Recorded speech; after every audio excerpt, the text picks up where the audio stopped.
મિત્રો, ઉત્તરાખંડમાં 30 એપ્રિલથી શરૂ થનારી ચારધામ યાત્રામાં આ વખતે કેટલાક આકરા નિયમો લાગુ કરવામાં આવી રહ્યા છે. જી હા, જે અનુસાર વિડીયો રીલ મેકર્સ અને યુટ્યુબર્સ ચારધામ યાત્રામાં કોઈ શૂટિંગ નહીં કરી શકે કે પછી રીલ્સ નહીં બનાવી શકે. નમસ્કાર, રિયલ વોઇસ ઓફ ઇન્ડિયામાં આપનું સ્વાગત. મારું નામ છે નિહલ. મિત્રો, અત્યારે રીલ્સનો જમાનો છે. રીલ્સ બનાવવાનો અને તેને સોશિયલ મીડિયા પર ચડાવવાનો ક્રેઝ ખૂબ જ વધી રહ્યો છે.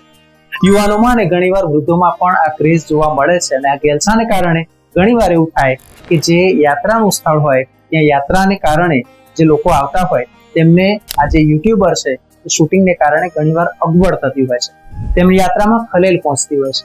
આ ઉપરાંત ઘણીવાર યુટ્યુબર કે પછી રીલ બનાવનાર જોખમવાળી જગ્યાએ જઈને શૂટ કરે છે અને ત્યાંથી ખીણમાં પડી જવા કે આવી રીતે અન્ય કોઈ રીતે અકસ્માત થાય છે અને મૃત્યુ થવાની સંભાવના વધી જાય છે.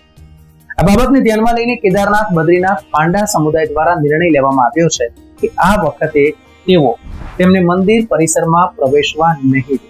જો કોઈ આવું કરતા જોવા મળશે તો તેને દર્શન કર્યા વિના પરત મોકલી દેવામાં આવશે. આ અંગે વહીવટી તંત્રને પણ જાણ કરવામાં આવી છે. કેદારનાથ મંદિર ટ્રસ્ટનું કહેવું છે કે ગયા વર્ષે રીલ બનાવનારાઓને કારણે ઘણી અરાજકતા ફેલાઈ હતી.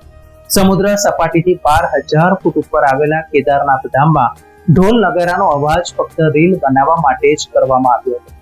મંદિરોના પૂજારીઓના જણાવ્યા અનુસાર ગત વર્ષે ચારધામ યાત્રા શરૂ થયા પછી શિવાલિક પર્વતમાળામાં 10 થી 12 દિવસ સુધી આ શોર ગુંજતો રહ્યો હતો, જે એની પ્રકૃતિમાં ખલેલ પહોંચાડે છે. એટલા માટે જ આ વખતે તેઓ રીલ્સ માટે કેમેરા ચાલુ કરવાની પરમિશન નહીં આપે. આ ઉપરાંત બીજો નિર્ણય પ્રવેશને લઈને કરવામાં આવ્યો છે, જે અનુસાર ચારધામ મંદિરોમાં પૈસા ચૂકવીને જે વીઆઈપી દર્શન કરવાની વ્યવસ્થા છે તે બંધ રહેશે.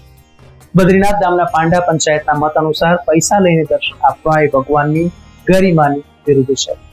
અહીં આપણે જણાવી દઈએ કે આ વર્ષે ચારધામ યાત્રા 30 એપ્રિલ અક્ષય તૃતીયાથી શરૂ થશે.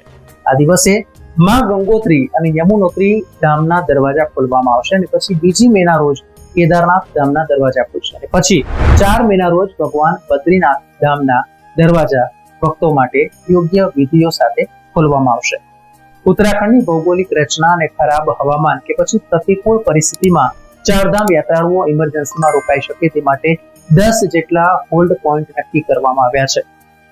આ પોઈન્ટ કયા કયા છે તે પણ આપણે જણાવી દઈએ, જેમાં હરિદ્વાર, ઋષિકેશ, બ્યાસી, શ્રીનગર, રુદ્રપ્રયાગ, સોનપ્રયાગ, હરબતપુર, વિકાસનગર, બારકોટ અને ભટ્ટવાડીનો સમાવેશ થાય છે.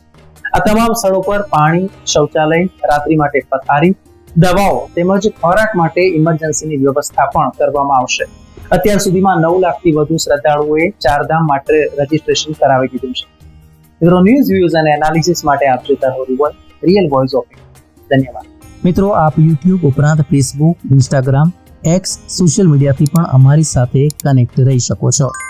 દેશ વિદેશના તમામ સમાચારો વાંચવા માટે અમારી વેબ પોર્ટલ revolt.in ઓપન કરશો. ધન્યવાદ.